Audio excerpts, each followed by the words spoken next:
अथ श्री हरिद्रा गणेश कवचम्। ईश्वर उवाच शृणु वक्ष्यामि कवचं सर्वसिद्धिकरं प्रिये। पठित्वा पाठयित्वा च मुच्यते सर्वसङ्कटात्। अज्ञात्वा कवचं देवी गणेशस्य मनुं जपेत्। सिद्धिर्न जायते तस्य कल्पकोटिशतैरपि। ॐ आमोदश्च शिरः पातु प्रमोदश्च शिखोपरि। सम्मोदो भ्रूयुगे पातु भ्रूमध्ये च गणाधिपः। गणाक्रीडो नेत्रयुगं नासायां गणनायकः। गणक्रीडान्वितः पातु वदने सर्वसिद्धये। जिह्वायां सुमुखः पातु ग्रीवायां दुर्मुखः सदा। विघ्नेशो हृदये पातु विघ्ननाथश्च वक्षसि। गणानां नायकः पातु बाहुयुग्मं सदा मम। विघ्नकर्ता च ह्युदरे विघ्नहर्ता च लिङ्गके। गजवक्त्रः कटिदेशे एकदन्तो नितम्बके। लम्बोदरः सदा पातु गुह्यदेशे ममारुणः। व्यालयज्ञोपवीति मां पातु पादयुगे सदा। जापकः सर्वदा पातु जानुजङ्घे गणाधिपः। हारिद्रः सर्वदा पातु सर्वाङ्गे गणनायकः। य इदं प्रपठे नित्यं गणेशस्य महेश्वरी। कवचं सर्वसिद्धाख्यं सर्वविघ्नविनाशनं। सर्वसिद्धिकरं साक्षात् सर्वपापविमोचनं। सर्वसम्पत्प्रदं साक्षात् सर्वदुःखविमोक्षणं। सर्वापत्तिप्रशमनं सर्वशत्रुक्षयङ्करं। ग्रहपीडाज्वरारोगा ये चान्ये गुह्यकादयः पठनाद्धारणादेव नाशमायन्ति तत्क्षणात्। धनधान्यकरं देवी कवचं सुरपूजितं समं नास्ति महेशानि। त्रैलोक्ये कवचस्य च हारिद्रस्य महादेवी। विघ्नराजस्य भूतले किमन्यैरसदालापैर्यत्रायुर्व्ययतामियात्। ईश्वर उवाच शृणु वक्ष्यामि कवचं सर्वसिद्धिकरं प्रिये। पठित्वा पाठयित्वा च मुच्यते सर्वसङ्कटात्। अज्ञात्वा कवचं देवी गणेशस्य मनुं जपेत्। सिद्धिर्न जायते तस्य कल्पकोटिशतैरपि। ॐ आमोदश्च शिरः पातु प्रमोदश्च शिखोपरि। सम्मोदो भ्रूयुगे पातु भ्रूमध्ये च गणाधिपः। गणाक्रीडो नेत्रयुगं नासायां गणनायकः। गणक्रीडान्वितः पातु वदने सर्वसिद्धये। जिह्वायां सुमुखः पातु ग्रीवायां दुर्मुखः सदा। विघ्नेशो हृदये पातु विघ्ननाथश्च वक्षसि। गणानां नायकः पातु बाहुयुग्मं सदा मम। विघ्नकर्ता च ह्युदरे विघ्नहर्ता च लिङ्गके। गजवक्त्रः कटिदेशे एकदन्तो नितम्बके। लम्बोदरः सदा पातु गुह्यदेशे ममारुणः। व्यालयज्ञोपवीति मां पातु पादयुगे सदा। जापकः सर्वदा पातु जानुजङ्घे गणाधिपः।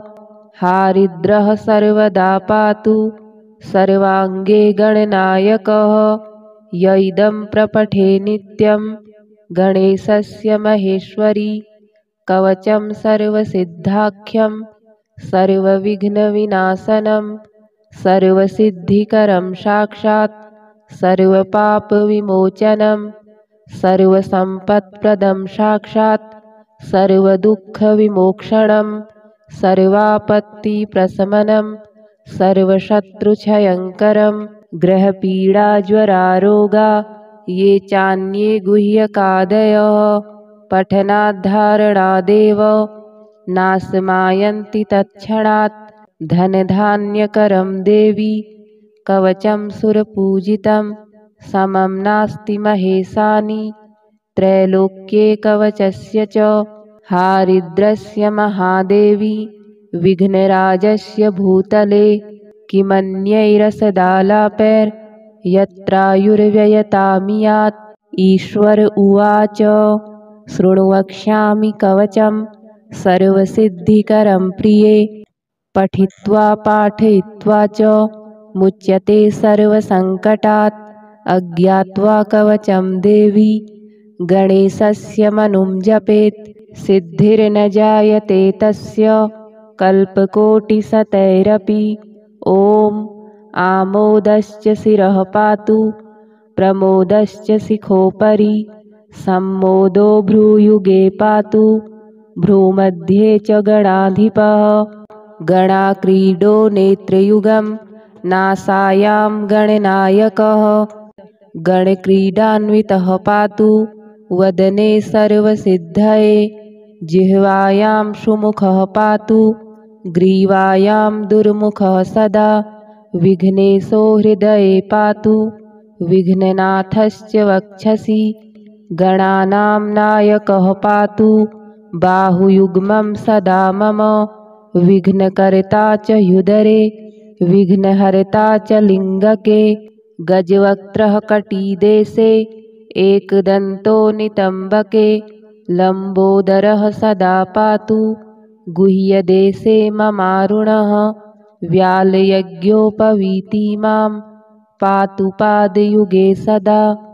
जापकः सर्वदा पातु जानुजङ्घे गणाधिपः हारिद्रः सर्वदा पातु सर्वाङ्गे गणनायकः य इदं प्रपठे नित्यं गणेशस्य महेश्वरी कवचं सर्वसिद्धाख्यं सर्वविघ्नविनाशनं सर्वसिद्धिकरं साक्षात् सर्वपापविमोचनं सर्वसम्पत्प्रदं साक्षात् सर्वदुःखविमोक्षणं सर्वापत्तिप्रशमनं सर्वशत्रुक्षयङ्करं ग्रहपीडाज्वरारोगा ये चान्ये गुह्यकादयः पठनाद्धारणादेव नाशमायन्ति तत्क्षणात् धनधान्यकरं देवी कवचं सुरपूजितं समं नास्ति महेशानि त्रैलोक्ये कवचस्य च हारिद्रस्य महादेवी विघ्नराजस्य भूतले किमन्यैरसदालापैर्यत्रायुर्व्ययतामियात् ईश्वर उवाच शृणु वक्ष्यामि कवचं सर्वसिद्धिकरं प्रिये पठित्वा पाठयित्वा च मुच्यते सर्वसङ्कटात् अज्ञात्वा कवचं देवी गणेशस्य मनुं जपेत् सिद्धिर्न जायते तस्य कल्पकोटिशतैरपि ॐ आमोदश्च शिरः पातु प्रमोदश्च शिखोपरि सम्मोदो भ्रूयुगे पातु भ्रूमध्ये च गणाधिपः गणाक्रीडो नेत्रयुगं नासायां गणनायकः गणक्रीडान्वितः पातु वदने सर्वसिद्धये जिह्वायां सुमुखः पातु ग्रीवायां दुर्मुखः सदा विघ्नेशो हृदये पातु विघ्ननाथश्च वक्षसि गणानां नायकः पातु बाहुयुग्मं सदा मम विघ्नकर्ता च ह्युदरे विघ्नहर्ता च लिङ्गके गजवक्त्रः कटिदेशे एकदन्तो नितम्बके लम्बोदरः सदा पातु गुह्यदेशे ममारुणः व्यालयज्ञोपवीतिमां पातु पादयुगे सदा जापकः सर्वदा पातु जानुजङ्घे गणाधिपः हारिद्रः सर्वदा पातु सर्वाङ्गे गणनायकः य इदं प्रपठे नित्यं गणेशस्य महेश्वरी कवचं सर्वसिद्धाख्यं सर्वविघ्नविनाशनं सर्वसिद्धिकरं साक्षात् सर्वपापविमोचनं सर्वसम्पत्प्रदं साक्षात् सर्वदुःखविमोक्षणं सर्वापत्तिप्रशमनं सर्वशत्रुक्षयङ्करं ग्रहपीडाज्वरारोगा ये चान्ये गुह्यकादयः पठनाद्धारणादेव नाशमायन्ति तत्क्षणात् धनधान्यकरं देवी कवचं सुरपूजितं समं नास्ति महेशानि त्रैलोक्ये कवचस्य च हारिद्रस्य महादेवी विघ्नराजस्य भूतले किमन्यैरसदालापैर्यत्रायुर्व्ययतामियात् ईश्वर उवाच शृणु वक्ष्यामि कवचं सर्वसिद्धिकरं प्रिये पठित्वा पाठयित्वा च मुच्यते सर्वसङ्कटात् अज्ञात्वा कवचं देवी गणेशस्य मनुं जपेत् सिद्धिर्न जायते तस्य कल्पकोटिशतैरपि ॐ आमोदश्च शिरः पातु प्रमोदश्च शिखोपरि सम्मोदो भ्रूयुगे पातु भ्रूमध्ये च गणाधिपः गणाक्रीडो नेत्रयुगं नासायां गणनायकः गणक्रीडान्वितः पातु वदने सर्वसिद्धये जिह्वायां सुमुखः पातु ग्रीवायां दुर्मुखः सदा विघ्नेशो हृदये पातु विघ्ननाथश्च वक्षसि गणानां नायकः पातु बाहुयुग्मं सदा मम विघ्नकर्ता च ह्युदरे विघ्नहर्ता च लिङ्गके गजवक्त्रः कटिदेशे एकदन्तो नितम्बके लम्बोदरः सदा पातु गुह्यदेशे ममारुणः व्यालयज्ञोपवीतिमां पातु पादयुगे सदा जापकः सर्वदा पातु जानुजङ्घे गणाधिपः हारिद्रः सर्वदा पातु सर्वाङ्गे गणनायकः य इदं प्रपठे नित्यं गणेशस्य महेश्वरी कवचं सर्वसिद्धाख्यं सर्वविघ्नविनाशनं सर्वसिद्धिकरं साक्षात् सर्वपापविमोचनं सर्वसम्पत्प्रदं साक्षात्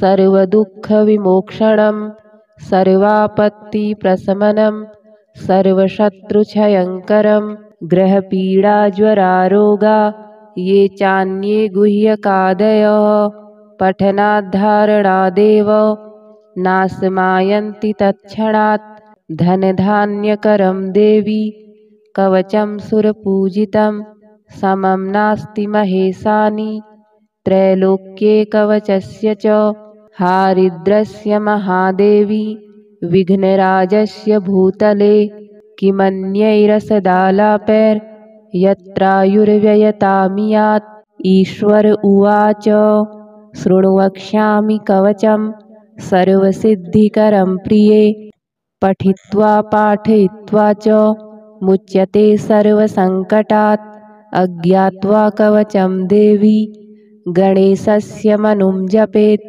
सिद्धिर्न जायते तस्य कल्पकोटिशतैरपि ॐ आमोदश्च शिरः पातु प्रमोदश्च शिखोपरि सम्मोदो भ्रूयुगे पातु भ्रूमध्ये च गणाधिपः गणाक्रीडो नेत्रयुगं नासायां गणनायकः गणक्रीडान्वितः पातु वदने सर्वसिद्धये जिह्वायां सुमुखः पातु ग्रीवायां दुर्मुखः सदा विघ्नेशो हृदये पातु विघ्ननाथश्च वक्षसि गणानां नायकः पातु बाहुयुग्मं सदा मम विघ्नकर्ता च ह्युदरे विघ्नहर्ता च लिङ्गके गजवक्त्रः कटिदेशे एकदन्तो नितम्बके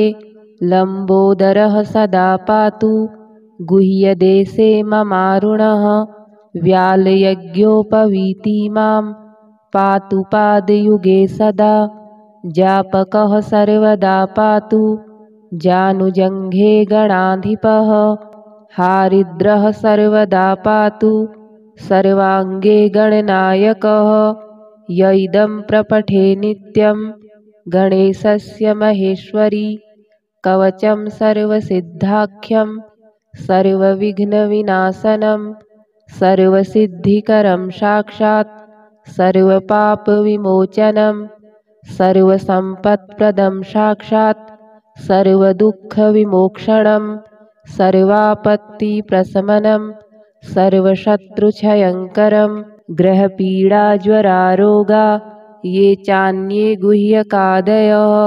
पठनाद्धारणादेव नाशमायन्ति तत्क्षणात् धनधान्यकरं देवी कवचं सुरपूजितं समं नास्ति महेशानि त्रैलोक्ये कवचस्य च हारिद्रस्य महादेवी विघ्नराजस्य भूतले किमन्यैरसदालापैर्यत्रायुर्व्ययतामियात् ईश्वर उवाच शृणु वक्ष्यामि कवचं सर्वसिद्धिकरं प्रिये पठित्वा पाठयित्वा च मुच्यते सर्वसङ्कटात् अज्ञात्वा कवचं देवी गणेशस्य मनुं जपेत् सिद्धिर्न जायते तस्य कल्पकोटिशतैरपि ॐ आमोदश्च शिरः पातु प्रमोदश्च शिखोपरि सम्मोदो भ्रूयुगे पातु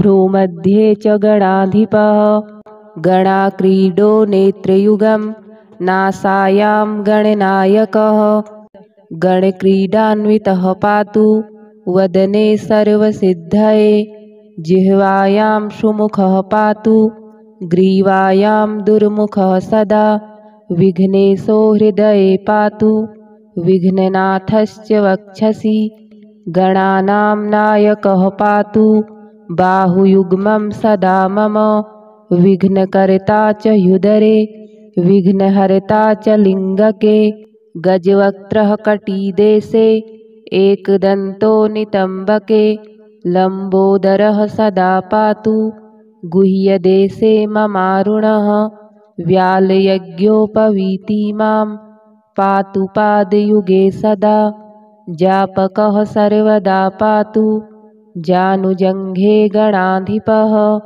हारिद्रः सर्वदा पातु सर्वाङ्गे गणनायकः य इदं प्रपठे नित्यं गणेशस्य महेश्वरी कवचं सर्वसिद्धाख्यं सर्वविघ्नविनाशनं सर्वसिद्धिकरं साक्षात् सर्वपापविमोचनं सर्वसम्पत्प्रदं साक्षात् सर्वदुःखविमोक्षणं सर्वापत्तिप्रशमनं सर्वशत्रुक्षयङ्करं ग्रहपीडाज्वरारोगा ये चान्ये गुह्यकादयः पठनाद्धारणादेव नाशमायन्ति तत्क्षणात् धनधान्यकरं देवी कवचं सुरपूजितं समं नास्ति महेशानि त्रैलोक्ये कवचस्य च हारिद्रस्य महादेवी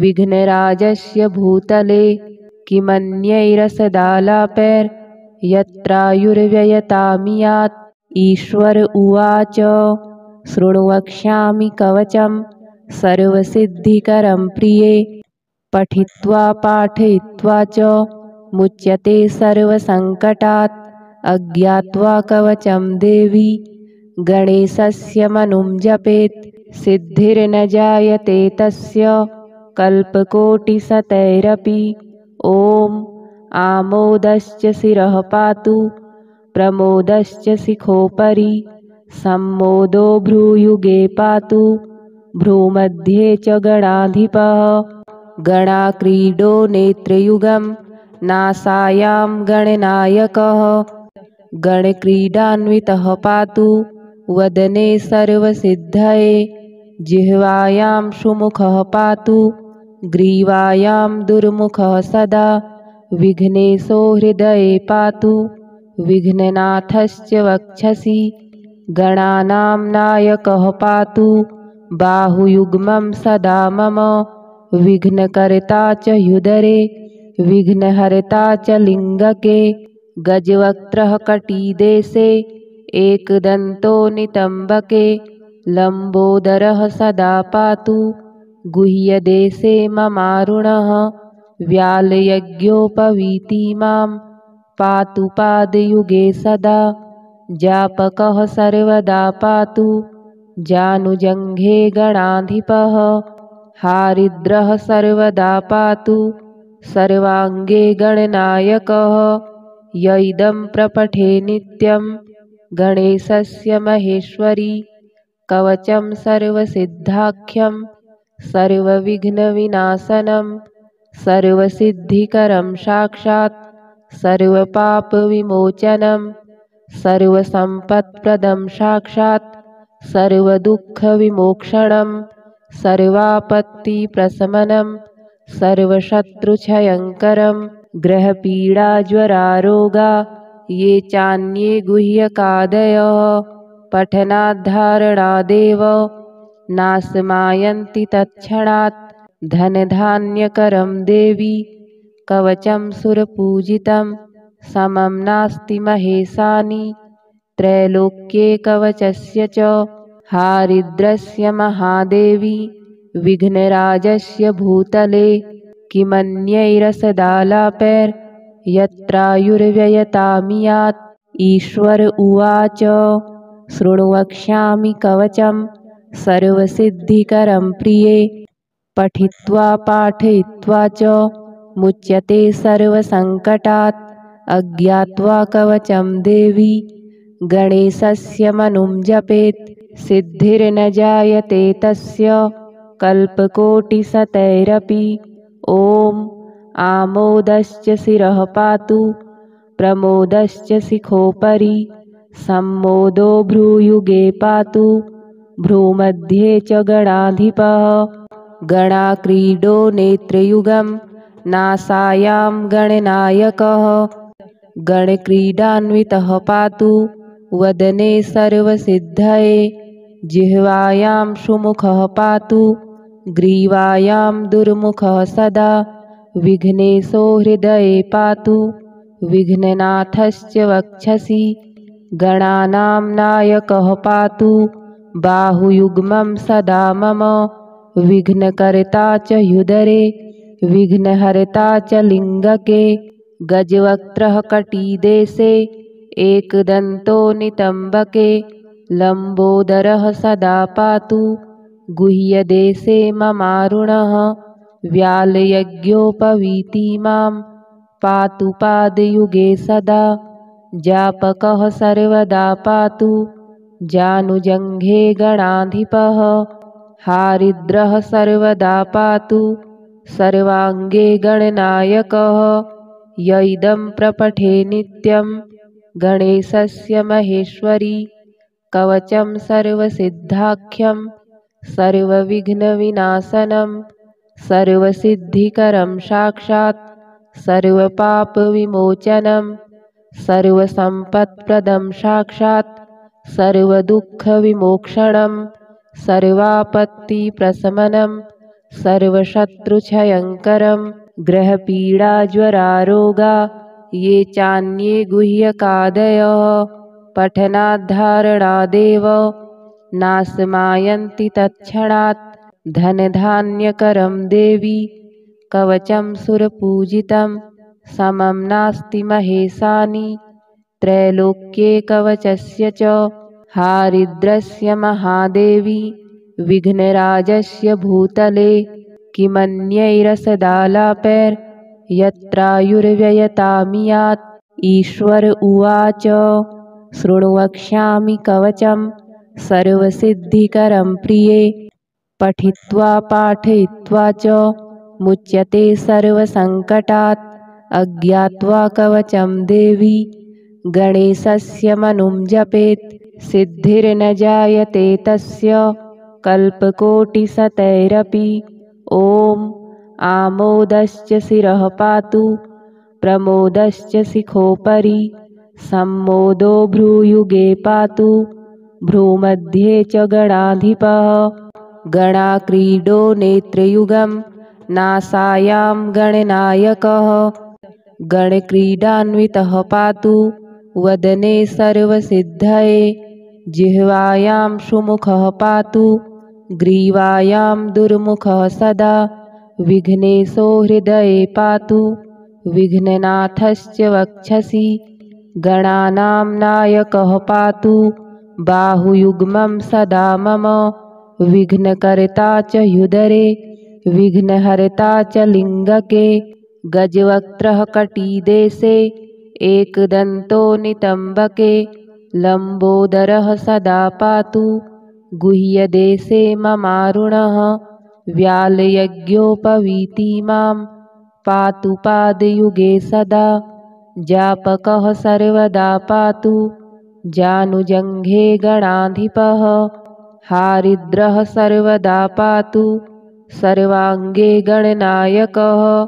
य इदं प्रपठे नित्यं गणेशस्य महेश्वरी। कवचं सर्वसिद्धाख्यं सर्वविघ्नविनाशनं। सर्वसिद्धिकरं साक्षात् सर्वपापविमोचनं। सर्वसम्पत्प्रदं साक्षात् सर्वदुःखविमोक्षणं। सर्वापत्तिप्रशमनं सर्वशत्रुक्षयङ्करं। ग्रहपीडाज्वरारोगा ये चान्ये गुह्यकादयः। पठनाद्धारणादेव नाशमायन्ति तत्क्षणात्।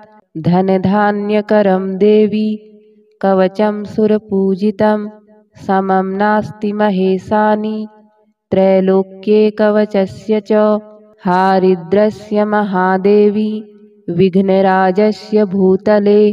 किमन्यैरसदालापैर्यत्रायुर्व्ययतामियात्। ईश्वर उवाच शृणु वक्ष्यामि कवचं सर्वसिद्धिकरं प्रिये। पठित्वा पाठयित्वा च मुच्यते सर्वसङ्कटात्। अज्ञात्वा कवचं देवी गणेशस्य मनुं जपेत्। सिद्धिर्न जायते तस्य कल्पकोटिशतैरपि। ॐ आमोदश्च शिरः पातु प्रमोदश्च शिखोपरि। सम्मोदो भ्रूयुगे पातु भ्रूमध्ये च गणाधिपः। गणाक्रीडो नेत्रयुगं नासायां गणनायकः। गणक्रीडान्वितः पातु वदने सर्वसिद्धये। जिह्वायां सुमुखः पातु ग्रीवायां दुर्मुखः सदा। विघ्नेशो हृदये पातु विघ्ननाथश्च वक्षसि। गणानां नायकः पातु बाहुयुग्मं सदा मम। विघ्नकर्ता च ह्युदरे विघ्नहर्ता च लिङ्गके। गजवक्त्रः कटिदेशे एकदन्तो नितम्बके। लम्बोदरः सदा पातु गुह्यदेशे ममारुणः। व्यालयज्ञोपवीति मां पातु पादयुगे सदा। जापकः सर्वदा पातु जानुजङ्घे गणाधिपः। हारिद्रः सर्वदा पातु सर्वाङ्गे गणनायकः। य इदं प्रपठे नित्यं गणेशस्य महेश्वरी। कवचं सर्वसिद्धाख्यं सर्वविघ्नविनाशनं। सर्वसिद्धिकरं साक्षात् सर्वपापविमोचनं। सर्वसम्पत्प्रदं साक्षात् सर्वदुःखविमोक्षणं। सर्वापत्तिप्रशमनं सर्वशत्रुक्षयङ्करं। ग्रहपीडाज्वरारोगा ये चान्ये गुह्यकादयः। पठनाद्धारणादेव नाशमायन्ति तत्क्षणात्। धनधान्यकरं देवी कवचं सुरपूजितं। समं नास्ति महेशानि त्रैलोक्ये कवचस्य च। हारिद्रस्य महादेवी विघ्नराजस्य भूतले किमन्यैरसदालापैर्यत्रायुर्व्ययतामियात्